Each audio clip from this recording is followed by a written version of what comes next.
Hello friends, मैं अनंत कुमार आप सभी का स्मार्ट स्टडी में स्वागत है। कैसे हैं आप लोग? उम्मीद करते हैं आप सभी अच्छे होंगे। हम लोग एनसीईआरटी सार संग्रह में हिस्ट्री पोर्शन को देख रहे हैं।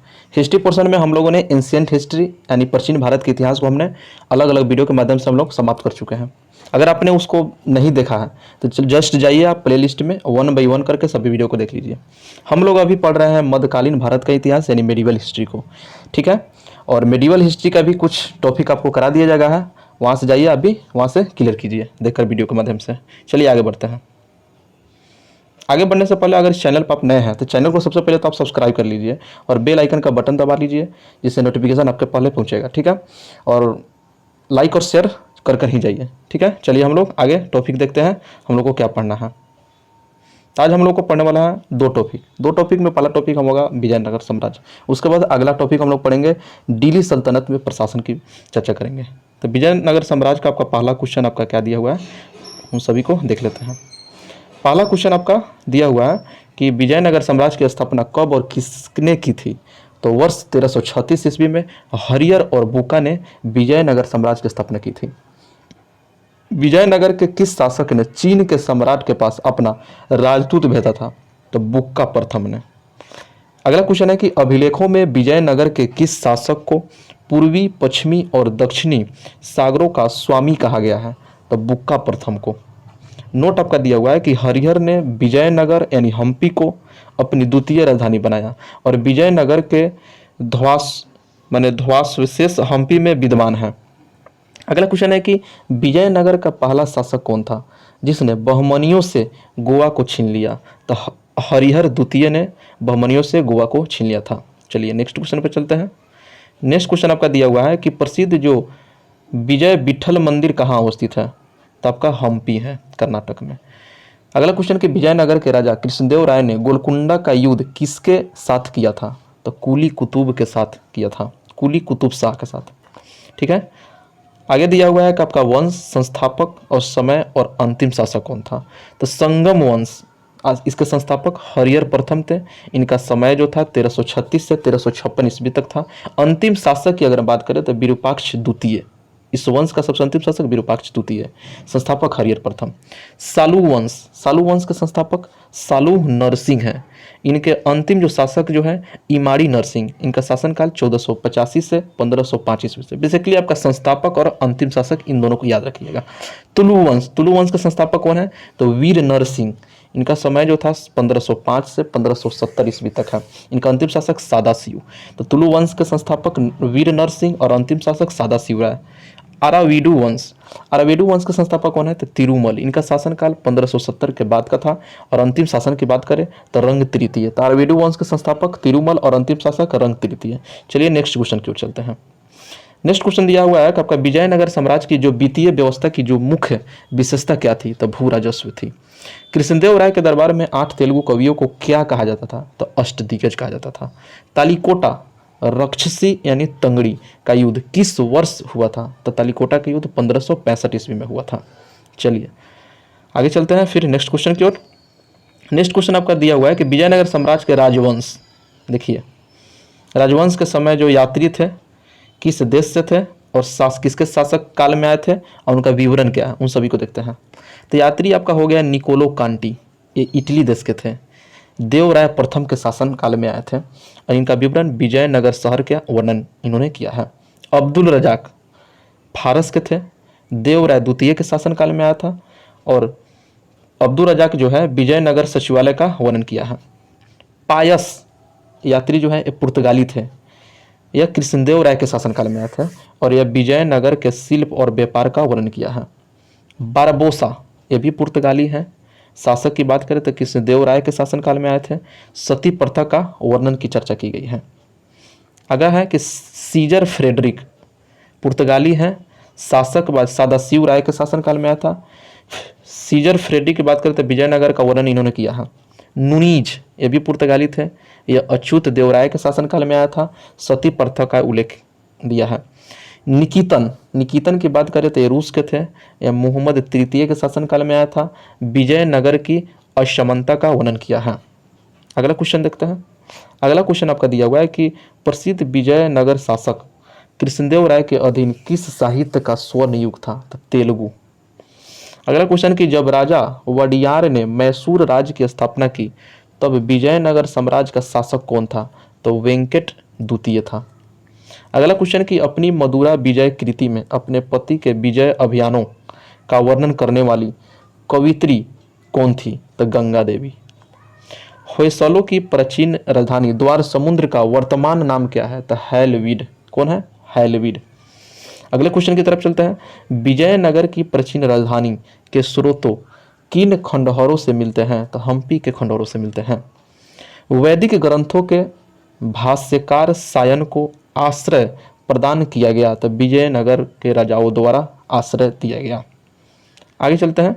अगला आपका दिया हुआ है कि आपका राज संस्थापक, स्थापना और राजवंश, उसके बाद राजधानी, फिर आगे दिया है विलय। विलय का डेट दिया हुआ है। सबसे पहले देख लेते हैं। देखिए एक तरफ से हम लोग पूरा नहीं देखेंगे, पहले लाइन बाय लाइन इसको देख लेते हैं, फिर अलग अलग माध्यम से देखेंगे। ठीक है, पहले देखते हैं बरार। बरार राज्य के संस्थापक कौन है?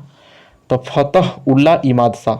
बरार वंश के संस्थापक फतह उल्ला इमाद शाह। बीजापुर के आपका यूसुफ आदिल खां। अहमदनगर मलिक अहमद संस्थापक इनके। गोलकुंडा के संस्थापक कौन था? कुली कुतुब शाह। बीदर के आपके संस्थापक अमीर अली बिरद, अमीर अली बरीद बीदर वंश के संस्थापक है। अब देखिए बरार जो राजवंश था इसका संस्थापक फतह उला इमाद जो था, इन स्थापना जो बरार वंश का स्थापना हुआ तो 1784 ईस्वी में। बीजापुर का 1789 ईस्वी में। अहमदनगर का 1490 ईस्वी में। गोलकुंडा की अगर बात करें तो 1512 ईस्वी में इसकी स्थापना हुआ। अब बीदर का 1526 ईस्वी में। ठीक है, चलिए आगे चलते हैं। संस्थापक की अगर बात करें फतउल्ला इमाद शाह जो थे, इनका जो राजवंश जो था इमाद शाही राजवंश था। कौन था? इमाद शाही राजवंश था आपका। ठीक है, अगला दिया है कि यूसुफ आदिल खां, यह आदिल शाही वंश के थे। मलिक अहमद निजाम शाही वंश के थे। कुली कुतुब शाह, ये कुतुब शाही राजवंश के थे। अमीर अली बरीद बरीद शाही वंश का था। ठीक है, चलिए अब राजधानी की बात करें।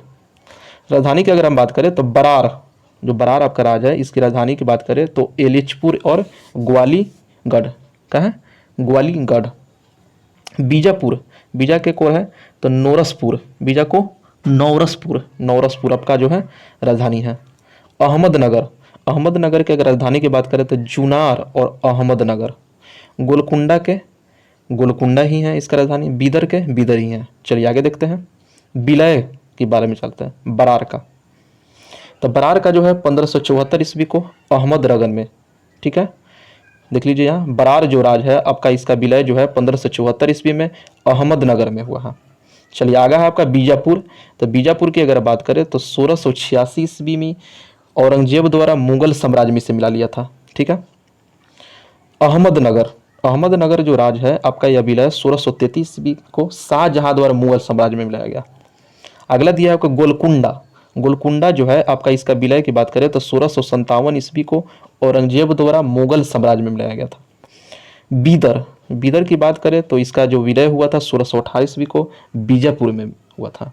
ठीक है, चलिए हम लोग देख लिया। अलग अलग हमने छटका के इसलिए पढ़े हैं कि एक साथ पढ़ने में आपको कन्फ्यूजन होगा, इधर से उधर अब पता नहीं चलेगा कि इसमें कौन है। ठीक है, इसलिए अलग हम लोग देख लिया है। आप इसको याद करने के लिए आप कलम लीजिए, एक कॉपी पर नोट कर लीजिए और बार बार इसको पढ़िए और वीडियो देखते रहिए। ठीक है, चलिए आगे अगला विजयनगर साम्राज्य का आपका लास्ट नोट क्या दिया हुआ है पढ़ लेते हैं। दिया है कि विजयनगर साम्राज्य 1336 से 1646 ईस्वी तक मध्यकालीन दक्षिण भारत का एक प्रमुख साम्राज्य था। ठीक है, ये हमारा विजयनगर आज खत्म हो गया। और अगले टॉपिक को चलते हैं, दिल्ली सल्तनत में प्रशासन की बात करते हैं। ठीक है, दिल्ली सल्तनत में प्रशासन की अगर हम बात करें तो इसका पहला क्वेश्चन क्या दिया है कि दीवान ए मुस्तखराज विभाग की स्थापना किसके कार्यकाल में हुई थी? तो अलाउद्दीन खिलजी के राज्यकाल में। सल्तनत काल के अधिकांश अमीर ए सुल्तान किस वर्ग के थे? तो तुर्क वर्ग के थे। फिरोज शाह तुगलक ने इस्लाम में धर्मांतरित किस व्यक्ति को अपना वजीर नियुक्त किया था? तो तैलंग ब्राह्मण खान ए जहां को। विजारत का चरमोत्कर्ष किस राजवंश के अंतर्गत हुआ? तो आपका तुगलक वंश के काल में हुआ। सल्तनत काल में भू राजस्व का सर्वोच्च ग्रामीण अधिकारी कौन होता था? तो चौधरी। हक ए सर्व कर किस पर लगाया जाता था? तो सिंचाई पर लगाया जाता हक ए सर्व कर। आगे देखिए, इस्लामी शरीयत के अनुसार करों के प्रकार देखिए, जैसे जजिया, जजिया कर जो है आपका गैर मुसलमानों से लिए जाने वाला यह कर था। जकात, जकात जो था मुसलमानों से उनके आय का 2.5% यानी स्वैच्छिक धार्मिक कर के रूप में लिए जाने वाला कर था। खुम्स या लूट से धन जो प्राप्त होता था उसके 1/5 हिस्से को सुल्तान एवं 4/5 हिस्से को सैनिकों में बांटा जाता था, परंतु अलाउद्दीन के काल में केवल 1/5 हिस्सा सैनिकों को ही दिया जाता था। ठीक है। खराज क्या है? तो भू राजस्व कर है, यह गैर मुसलमानों से है, जो मुस्लिम नहीं है। ठीक है, गैर मुसलमानों से लेता था खराज। आगे देखिए क्वेश्चन की तरफ चलते हैं। अगला क्वेश्चन दिया हुआ है कि सिक्कों पर बगदाद के अंतिम खलीफा का नाम सर्वप्रथम किस शासक के शासनकाल में अंकित हुआ? तो अलाउद्दीन मसूद शाह, अलाउद्दीन मसूद शाह। अगला नोट आपका दिया हुआ है कि आपका इल्तुतमिश ने अपने शासनकाल में चांदी का टाका एवं तांबे का जीतल नामक 2 सिक्के चलाए। तो चांदी का टाका एवं तांबे का जीतल जो है किसके शासनकाल में चलाया गया? तो इल्तुतमिश के शासनकाल में चलाया गया। सल्तनत काल में फवाजिल का तात्पर्य क्या था? देखिए, इक़्तिदारों द्वारा सरकारी खजाने में जमा की जाने वाली अतिरिक्त राशि फजाविल कहलाता था, फवाजिल कहलाता था। एक होता है जवाबित का संबंध किससे था? तो राजकीय कानून से था। दिल्ली सल्तनत में निरंकुश राजतंत्र की स्थापना किस शासक ने की थी? तो बलबन ने किया था। ठीक है, बलबन ने। चलिए नेक्स्ट क्वेश्चन की ओर चलते हैं। नेक्स्ट में आपका कि सल्तनत शासन के प्रमुख विभाग की बात की गई, जैसे दीवान ए विजारत, यह वित्त विभाग से संबंधित था। दीवान ए विजारत वित्त विभाग से। दीवान ए रियासत नियंत्रण विभाग से संबंधित था। दीवान ए मुस्त खराज, यह कृषकों से बकाया भू राजस्व वसूलने वाला था। दीवान ए कोही, यह कृषि के लिए विकास के लिए बनाया गया था। दीवान ए कजा, यह विभाग का नाम इसका न्याय विभाग से संबंधित था। दीवान ए इंसा, यह पत्राचार विभाग से संबंधित था। दीवान ए अर्ज सैन्य विभाग से संबंध था। दीवान ए रिसालत आपका विदेश विभाग से संबंधित है। दीवान ए बरीद यह गुप्तचर विभाग था। दीवान ए बंदगान दास विभाग से संबंधित था। ठीक है, इन सभी विभागों को आप लिख लीजिएगा। दिल्ली सल्तनत के किस शासक ने एकता व्यवस्था प्रारंभ की थी? तो इल्तुतमिश। सल्तनत काल में केंद्रीय प्रशासन की संपूर्ण शक्ति किसमें निहित होती थी? तो आपका सुल्तानों में, सुल्तान में। अगला क्वेश्चन दिया हुआ है कि सल्तनत काल में सुल्तान को सहायता प्रदान करने के लिए गठित मंत्री परिषद को किस नाम से जाना जाता था? तो मजलिस ए खलवत, मजलिस ए खलवत।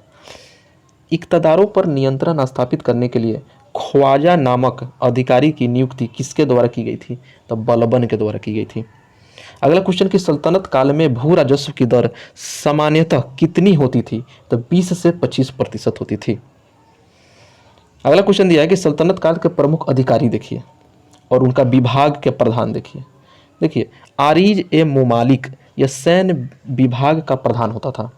बरीद ए मुमालिक यह गुप्तचर विभाग का प्रमुख होता था। सद्र उस सुदूर यह धार्मिक विभाग का प्रधान होता था। किसका? धार्मिक विभाग का। अमीर ए आखुर यह अश्वशाला का प्रधान होता था। सर ए जानदार आपका सुल्तान के अंगरक्षकों का प्रमुख होता था। अमीर ए हाजिब यह दरबारी शिष्टाचार के नियमों को लागू करने वाला होता था। ठीक है, चलिए नेक्स्ट लाइन आपका दिया हुआ है इस चैप्टर का कि दिल्ली सल्तनत के प्रशासन में सबसे महत्वपूर्ण व्यक्ति वजीर होता था और जिसके अधीन एक महालेखा परीक्षक भी होता था। ठीक है, तो हम लोगों ने दिल्ली सल्तनत में प्रशासन की हम लोग चर्चा कर लिए हैं। ठीक है, वीडियो आप लोग को कैसा लगा आप कमेंट के थ्रू बताइए। ठीक है, और ऐसा ही रिवीजन करते रहिए आप, हम वीडियो आपको देते रहेंगे रिवीजन करने के लिए, और ऐसा ही प्यार बनाए रखिए। फिर मिलते हैं नए टॉपिक में, नए वीडियो के साथ। तब तक के लिए वीडियो देखने के लिए धन्यवाद।